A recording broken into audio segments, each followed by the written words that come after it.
Улсын хурлын 2026 оны хаврын ээлж чуулганы нээлтийн хуралдаанд Монгол Улсын ерөнхийлөгч Ухнагийн хөрөлс өх оролцож байна. Монгол Улсын ерөнхийлөгч таныг үг хэлнэ үү эндэр төрж байна.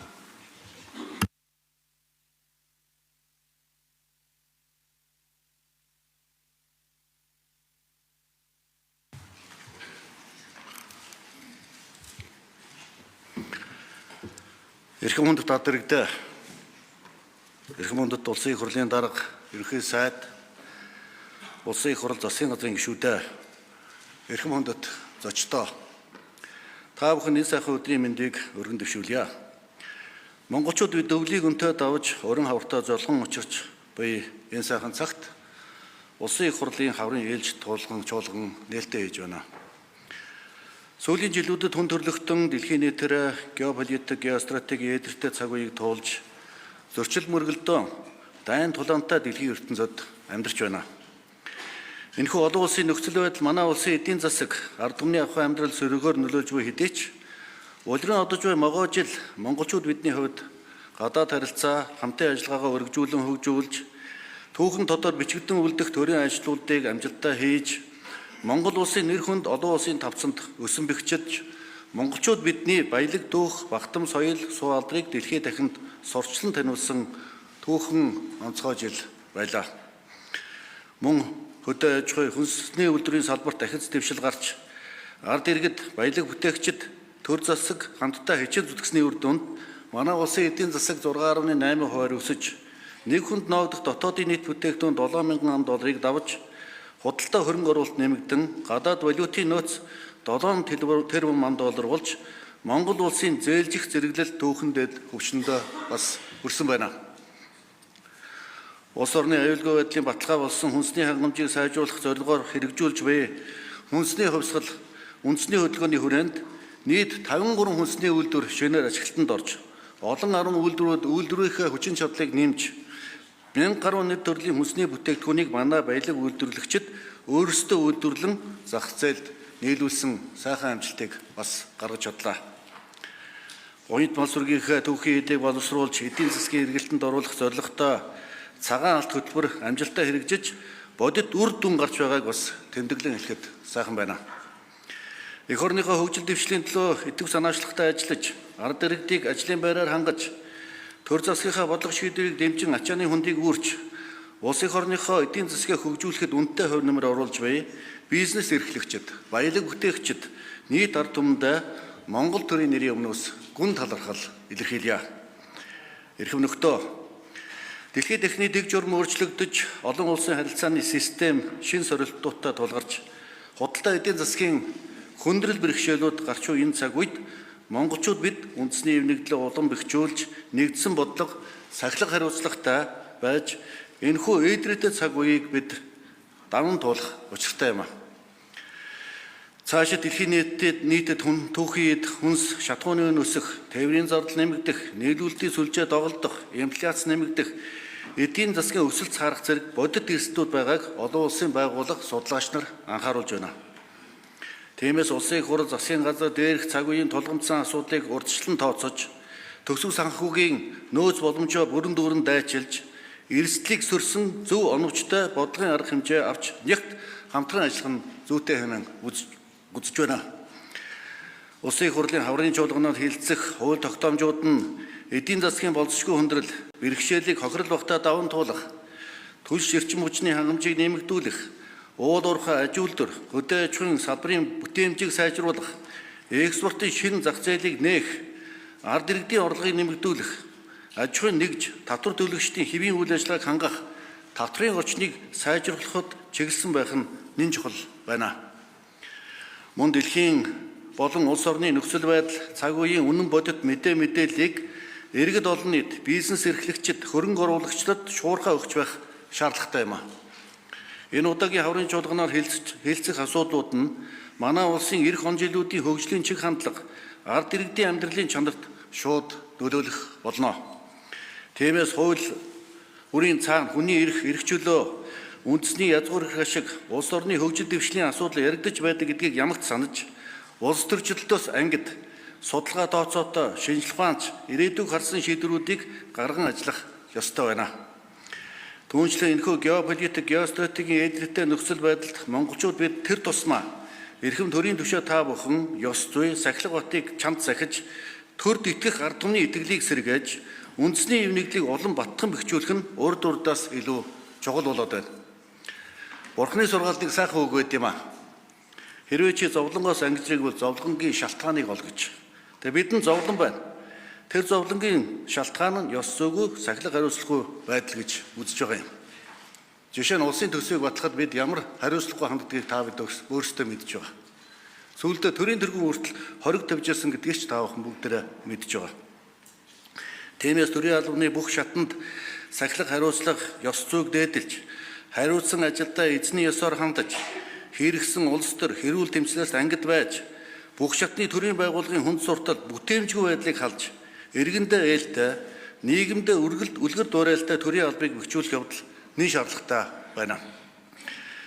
Төрийн бүх шатанд хариуцлагын тогтолцоог чангатгаж, хариуцлага алдсан ёс зүйн зөрчил гаргасан альва албан тушаалтан зохих, хариуцлага тоосдог байх зарчмыг баримтлан ажиллах нь зүйтэй. Төрд зүтгэж буй хэн боловч төгс сайн мэдлэггүйч төгөлдөр сайн ёс суртахуунтай байх учиртай юм. Ардчилсан парламентын засаглалтаа манай улсын хувьд төрийн эрх дээд байгууллага улсын их хурл нь хууль тогтоохын зэрэгцээ, хүмүүнлэг иргэний ардчилсан нийгэм оршин тогтоох суурь баталгаа нь болдог жамтай. Харин парламентын оршин тогтох их үндэс нь түүний гишүүдийн нэр төр, ёс зүй мандаалал, сахилга хариуцлага, үлгэр дуурайлаас шууд хамаарч байдаг. Ёс судгуунгүй иргэншил өөрөө мөхдөг гэж эрдэмтэн мэргэж сургаж ирсэн. Тиймээс улсын хурлын гишүүд өндөр ёс зүй, сахилга хариуцлагатай байж, хууль дээдлэх нь Монголын парламентын нэр хүнд өсөж, парламентын дархлаа, ардчилсан засаглал батчин бэхжих үндэс суурь болно. Улсын хурлын гишүүний өрн эрх, албан тушаалын уг сурвалж гагцхүү ард түмнээс ихтэй байдгийг та бид бүгд мэднэ. Парламент бол ард түмний хураангуй, та бүхэн бол ард түмний төлөөлөл, төр засаг төмөн олныг холбодог гүүрэн юм а. Улсын хурлын танхимд хов хүний хэрүүл маргаан биш, улс орны хөгжил дэвшлийн төлөөх бодлогын мэтгэлцээ өрнөж, ховийн явцуу ашиг сонирхол биш, улс орны язгуур ашигын төлөөх бодлогын хилцүүлэг өрнөдөг байх учиртай. Түүнчлэн ард түмний төлөөлөл болсон улсын их хурлын гишүүн таны хэлсэн үг, хийсэн үйлдэл бүр нийгэмд ёс суртахууны жишг тогтоож, ёс зүйн дээд манлайлал үзүүлдэг байх ёстой юм а. Нэр хүнд бол гагцхүү ёс зүйн өндөр шаардлагын дор эзэндээ ирж, тэр хэрээрээ олонний итгэл хүндлийг хүлээдэг жамтай. Та бүхний төр түмнийхээ итгэлийг авч төрийн сүлдэндээ тангараг өргөхдөө ард түмнийхээ элчийн хувьд нийт иргэн улсын ашиг сонирхлыг эрхэмлэн төрд ёс, түүх соёлынхаа уламжлалыг хүндэтгэж, Монгол улсын үндсэн хуулийг дээдлэн сахиж, авилга ашиг сонирхлын зөрчлөөс ангид байж, гишүүний үргээ чин шударгаар биелүүлэхээ тангаргалж, тангаргаасаа няцуул хуулийн хариуцлага хүлээх хэмээн андгаалсан байдаг. Тэгвэл ард иргэдийнхээ өндөр итгэл өргөн дэмжлэгийн дор улсын хурлын гишүүнээр сонгогдсон хэн боловч хүний ёсыг омартан, ёс зүйн алдаа гаргаж, өргөсөн тангаргаасаа нэрцэх хаваас үндсэн хууль заасны дагуу хариуцлага хүлээдэг байхыг ард иргэд сонгогч олон төр засгаасаа шахан шаардж байна. Энэ бол зүй ёсны шаардлага гэдэгтээ та бүхэн ч гэсэн санал нийцэх баха. Парламентын гишүүн авилга албан тушаалын гэмт хэрэгт холбогдож ёс зүйн ноцтой зөрчил гаргадагч улсын хурлын гишүүний дархан эрхээр халахвчилж, хууль шүүхийн өмнө иргэн бүр тэгш эрхтэй байх үндсэн хуулийн зарчмыг хөсөрдүүлж байгаад ард түмэн маш их бухимдсаар байна. Улсын их хурл бол хэн нэгнийг хуулийн хариуцлагаас хамгаалах бамбай, эсвэл гэмт хэрэгтнийг нуун дадлах уран байр биш юм а. Парламентын эрүүл мэндийн намуудын сахилга бот, гишүүн бүрийн хувийн хариуцлага ёс зүйгээс шууд хамаарна. Ёс зүйгүй бол итгэл үгүй, итгэл үгүй бол засаглал үгүй юм а. Итгэл алдарсан газар дархан эрх нь давуу их эрх болон хувирдаг гэмтэй байдаг. Хууль бол парламентод халдшгүй байдлыг олгодог бол харин ард түмний итгэл парламентод оршихуй дархлааг нь олгодог гэдгийг байнга санаж байх хэрэгтэй. Тиймээс Монгол улсын ерөнхийлөгч төр засагтай итгэх ард түмний итгэлийг сэргээх, эв нэгдлийг хангах, ардчилсан парламентын засаглал, парламентын дархлааг улам баттган бэхжүүлэх, улсын их хурлын гишүүний ёс зүй хариуцлагыг дээшлүүлэх зорилгоор үндсэн хууль заасан бүрэн эрхийнхээ хүрээнд Монгол улсын их хурлын тухай хуульд нэмэлт өөрчлөлт оруулах тухай хуулийн төслийг санаачлан боловсруулж улсын их хурлд өргөн мэдүүлсэн. Үүнийг зарим хүмүүс парламентын дархлаанд халдаж байна гэж шүүмжилж байгааг би мэдэж байгаа. Болгоомжл байгааг ч бас хүндэтгэн ойлгож байна. Миний байр суурь бол маш тодорхой. Монголд ардчилсан парламентын засаглал хүчтэй байх ёстой юм а. Хэн нэгний эрх мэдлийг нэмэх, хэн нэгнийг хэлэмдүүлэх тухай би огт яриаггүй. Ард иргэд ардчилсан сонгуулиар өөрсдийн элч төлөөлөгчөө сонгохдоо хуулиас дээгүүр ажиллах дархан эрхийг бус харин төрийн үйл хэргийг нэр төртөө хариуцлагатай хөтлөөрэй гэж итгэл сэтгэлээ өгдөг юм а. Итгэл эзэнтэйгээ өгдөг гэж үгч бас байдаг. Парламентын дархлаа гэдэг нь хуулийн хамгаалтаас илүү ард түмнийхээ итгэл сэтгэл дээр оршдог гэдгийг ямагт санаж явах учиртай. Гэтэл энэ их итгэл сэтгэлийг омартан иргэд сонсогчдийнхоо дургүйцлийг дэврэгэх нь парламентыг дотроос нь нураах хамгийн том аюул гэдгийг санаж явах хэрэгтэй. Хэрвээ та ард түмнийхээ итгэл сэтгэлийг дааж байгаа бол энэ хууль таныг хамгаалнаа. Үүнээс айх хэрэг огт байхгүй. Харин төрийн нэр хүндийг шавхтаа худгаж төмөн улсынхаа итгэл найдварыг хөсөрдүүлж байгаа бол ард түмний шүүлтээс та бас ангид байж чадахгүй гэдгээ мэдэх ёстой. Манай ард түмэн төрийн сүлд минь өршөө хэмээн залбирч аймнаас ажил үйлсээ даатхан сүүнийхээ дээжийг өргөж төрт ёсоо дээдэлдэг түүхэн сайхан уламжлалтай ард түмээ. Эрхэм төрийн төшөө та бүхэн энэхүү хуулийг баталснаар манай улсын ард иргэдийн төрдөө итгэх итгэл парламентод тавих хяналт оролцоо нэмэгдэж улс төрийн нам, эвсэл, улсын их хурлын гишүүдийн хариуцлага сайжирч популизм буурч нэр дэвшигчд тавих төрийн босго шаардлага өндөрсөж ард иргэдийн төр засагтай итгэх итгэл сэргэх түүхэн ач холбогдолтой гэдгийг би онцлон тэмдэглэж хэлхийг хүсэж байна. Төрийн түвшээ хүний хамгийн том дархлаа бол ард түмнийхээ өмнө нүүр бардам зогсох нэр төр байх учиртай юм аа. Тиймээс энэ хүү хууль нь парламентын гишүүдийг аливаа гэмт хэрэг, ёс зүйн ноцтой зөрчлөөс урьдчилан сэргийлэх, нэр төрийг нь хамгаалах эрх зүйн баталгаа нь болох ёстой. Төрийн түвшээд та бүхэн төмний төлөө төр оршдог гэсэн зарчмыг үндэс болгон ард түмнийхээ хүсэл шаардлагыг хүндэтгэн улс үндэснийхээ язгуур эрх шигийг эрхэмлэн парламентын дархлааг баттган бэхжүүлэхийн төлөө энэхүү хуулийн төслийг бүх талаас нь хэлэлцэн судалж батлана гэдэгт төрийн тэргүүн итгэл дүүрэн байна. Улсын их хурл засгийн газрын эрхэм гишүүдээ, эрхэм нөхдөө.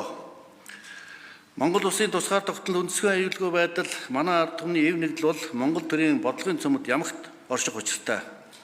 Бүх ард түмнээ сонгогдсон төрийн тэргүүн үндсэн хууль заасны дагуу ард түмний эв нэгдлийг илэрхийлэгч тул улс орны язгуур эрх ашиг, ард иргэдийнхээ эрх ашиг, бүсэл тэмүүллийг нэгдүгээрт тавина. Өнөөдөр ард түмнийг бухимдуул сэтгэл санааг нь зовоож буй асуудал бол нийгмийн шодрог осны хөсөмжил юм. Монголд хүн засгалдаггүй хууль засгалдаг байх ёстой. Задарсныг нь засгалдаг, ядарсныг нь хайрладаг төртөө байх ёстой. Ийм төр байсан, одоо байгаа, цаашид байх учиртай. Энэ бол Монгол төр шүү. Хууль шүүхийн байгууллага гэмгүй нэгнийг хэлмэгдүүлж, гэмт этгээдэд ял завшуулж огт болохгүй. Улсын их хурлын гишүүний халдшгүй эрхийг гэмт хэрэг хууль цаасаас бултах, гэмт хэрэгээ хаацайлах бамбай болгож хэрхэж болохгүй. Эрхэм төрийн түвшээ та бүхэн өргөсөн тангарахтаа үнэнч байж ирч чадвал ард түмэн сонгосон шигээ эргүүлэн татаж чадах хүчтэй гэдгийг онцгойлон бас сануулж байна.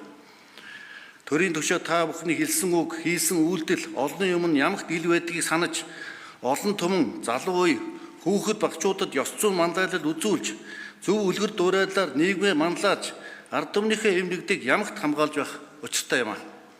Монголчууд бидний сонгож авсан парламентын засаглал бол манай улсын тусгаар тогтнол, үндэсний аюулгүй байдал, хүний эрх чөлөө, хөгжил дэвшлийн баталгаа нь болдгоо.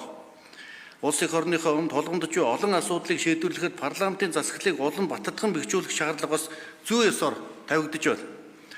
Ард түмний итгэл үнэмшлийг шодрог ос сэргээж, ардчлалын үнэт зүйлсийг олон түмний оролцоо бэхжүүлж байдаг гэдгийг огт мартаж болохгүй. Монголчуудад 1990 оны цагаан морин жил эрхчлөөнийхөө төлөө тэмцэж ардчилсан хувьсгалыг эхлүүлж байсан бол энэ гал морин жил монголчууд бид ардчилсан төр засгаа батган бэхжүүлэхийн төлөө ёс зүйн хувьсгалыг эхлүүлэх ёстой юм аа. Тиймээс төмөн олонныхоо итгэлийг хүлээсэн төр засагтай улс орон хүчирхэгжин мандаж хөгжин дэвждгийг санаж төрийн түвшээд нь ёс зүйтэй, төрийн албан хаагчид нь сахилга баттай, төр засгийн тогтвортой, төмөн олон эв нэгдэлтэй, ирээдүйдээ итгэлтэй байж улс орноо хөгжүүлэхийн төлөө хүчин зүтгэцгээе. Төр төвшин шашин тунгалаг дэлхийн амгалан байх болтугай. Мөнх тэнгэрийн хүчин дор Монгол улс мандан бодрох болтугай. Баярлалаа.